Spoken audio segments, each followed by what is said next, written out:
Bonjour, mon nom c'est Prosper Assou, je viens de l'aire culturelle Adjatado, je suis natif B, je fais les liens entre les Medeouniche et les Medeouniche. Les liens entre les Medeouniche et les Gwe. Aujourd'hui, nous allons exposer rapidement sur 5 thèmes. Nous allons faire un petit développement sur 5 thèmes essentiels dans l'histoire de Kemet ou de Kemeté. Voilà. Commençons par appeler les choses par leur nom.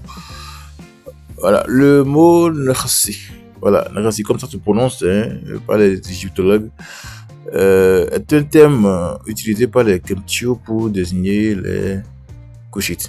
Il faut rappeler ici que même pendant les périodes de guerre où les Égyptiens antiques, les Kemtiou, voilà, se battaient contre les Couchites, il y avait un grand respect entre les deux royaumes. D'accord? Certainement, il y avait eu des moments où des rois, ou bien des chefs de la Nubie et les chefs de l'Égypte ne se comprenaient pas. Mais même pendant les périodes de guerre, il y avait quand même des moyens d'épargner souvent les populations, parce que on a lu dans plusieurs textes hiéroglyphiques des Égyptiens qui interdisent la terre de l'Égypte aux chefs des terres, aux rois, aux chefs des terres nubiens, mais qui autorisaient le commerce, qui autorisaient que les simples ressortissants donc de la Nubie viennent faire leur commerce, viennent faire tout ce qu'ils pouvaient faire en Nubie, mais ils s'interdisaient quand même l'entrée en Égypte là aux autorités nubiennes. Ça, les hiéroglyphes l'ont montré. Donc, c'était avec respect que les deux royaumes se traitaient, parce que les Égyptiens antiques craignaient beaucoup les Couchites, parce que le royaume de Couch était un royaume très puissant en son temps, et les deux royaumes étaient tous des royaumes africains. C'était des Noirs. C'est ce que nous allons voir à travers les 5 thèmes ici. Alors, le premier thème par lequel désigne les Kemtiou, par lequel les Kemtiou désignent les Couchites, même en temps de guerre, Nkhasi, qui vient souvent. Pour tracer le mot, il faut prononcer les sons issus des lettres. Donc ça donne Nkhasi, Nkhasi, Nkhasi, Nkhasi, Nkhasi. Nous savons que la lettre N est une consonne nasale, donc qui peut représenter le son N, le son N, le son Ng ici. Donc Nkhasi se prononce pour laisser transparaître le mot Nikhasuye, Nikhasuye, Nikhasuye. Nikhasuye signifie le roi de la terre, le roi de la terre. Donc Nikhasu signifie les rois des terres. Donc un peu comme dans l'ancien Tado, c'est la culture en fait. Tout s'est reproduit ici chez nous. C'est la culture qui est là, qui continue. Dans l'histoire de Tado, vous allez entendre que il y avait des Nigbanfio, ou les Nigbanfio, ou les Nigbanfio dans l'histoire de Tado. Donc c'est exactement ce qui s'est passé au temps de nos ancêtres dans la vallée du Nil. Dans la vallée du Nil, donc on appelait certains les chefs de terre. Les chefs de terre. Donc Nikhosu. Donc Khosu pour dire chef a été souvent utilisé par les Égyptiens antiques. Alors, donc Nikhosu ici signifie le roi des terres, les Nigbanfio. Donc ici les rois des terres, parce que Ni également peut signifier le sud, donc le sud de la Nubie, les rois des terres du sud de la Nubie. Donc souvent les gens qui ont été humiliés sont des rois des terres, d'accord, du sud de la Nubie. Vous voyez, donc Nikhosu signifie le roi de la terre. Voilà. Allons sur le mot J-O-N-T-J-U.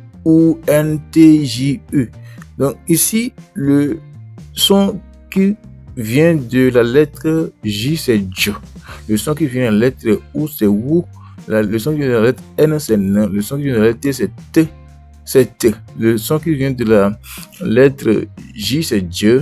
U, c'est WU. Donc ici, ça donne Jiwunti Jiwu. Jiwunti Jiwu. Ça, c'est que nous sommes en train d'utiliser l'alphabet phonétique international. Ça fait Jiwunti Jiwu. Donc ça donne Jiwunti Jiwu. Jiwunti Jiwu, ça veut dire les natifs qui sont restés en haut, ceux qui sont nés, qui sont restés en haut. Nous allons continuer. L'ensemble des thèmes montre clairement ceux qui étaient les Nubiens pour les Égyptiens. On sait que dans le travail de Jean-François Champollion, le Y se remplace par I. D'accord? Donc, lorsque nous remplaçons le Y par I, ça fait Iunetidio. C'est toujours la même chose. Ceux qui sont restés à c'est la même chose. Donc, Iunetio comme Dionetidio, c'est pour dire ceux qui sont restés. Et ceux qui sont restés en haut, Dionetidio est beaucoup plus complet parce que on sait que la Nubie était en haut de l'Égypte, tel que les ancêtres voyaient donc leur terre en ce mois-là. Alors, on tombe sur le troisième thème dit couche, par les Français. Alors, on voit la lettre K, la semi-consonne E et la lettre S avec l'accent circonflexe, renversé, qui se prononce Cheuch. Alors, ça fait Kochu. Ça donne Kochu ou Kochu. Mais ici, nous allons poser Kochu parce que Kochu, ça veut toujours dire, quand on dit que ou ko, ça veut toujours dire le sable. Mais ko, spécialement, veut dire village ou bien un endroit habité.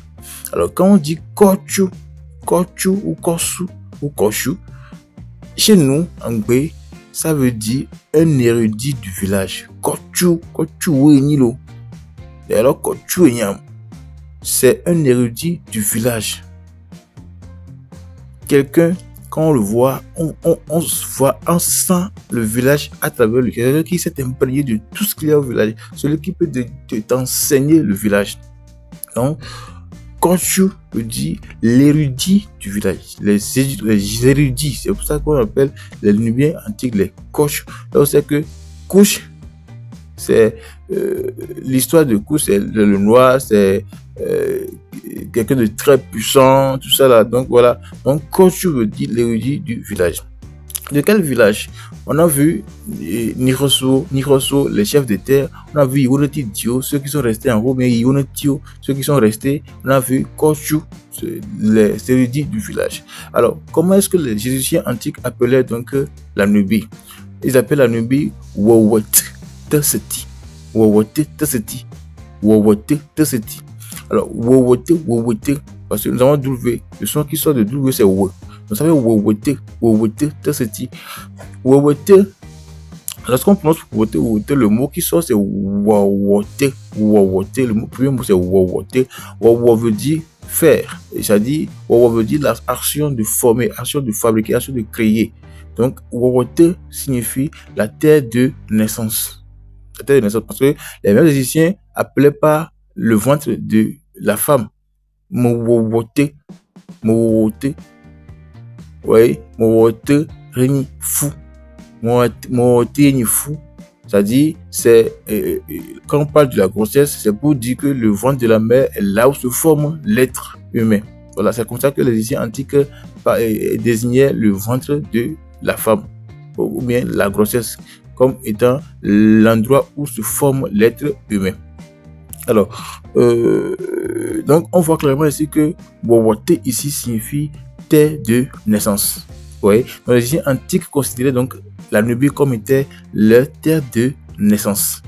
Alors, quand on prend Nirosu, Iwonetidio, Kochu et terre de naissance, on voit que les Égyptiens antiques savaient que ils venaient de la Nubie. D'accord? C'est ça, ils avaient un lien avec les Nubiens. Mais ils se considéraient déjà comme des gens d'une autre ethnie, un peu comme les Wati, les Fon et autres là, se considèrent un peu différemment, mais alors qu'ils savent qu'ils sont tous sortis du village Tado.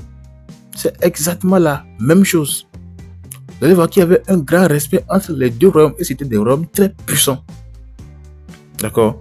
Donc, Wawote, toujours anglais dit Wawato ou Vavate, qui veut dire la terre de provenance.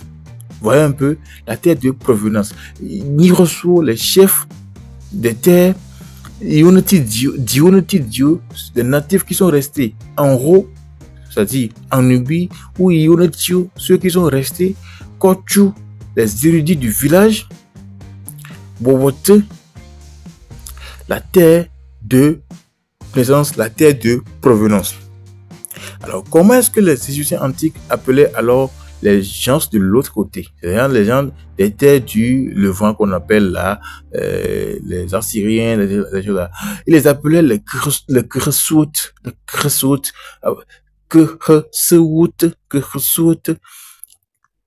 en prononçant Kresout, on a que ici qui veut dire inimitié.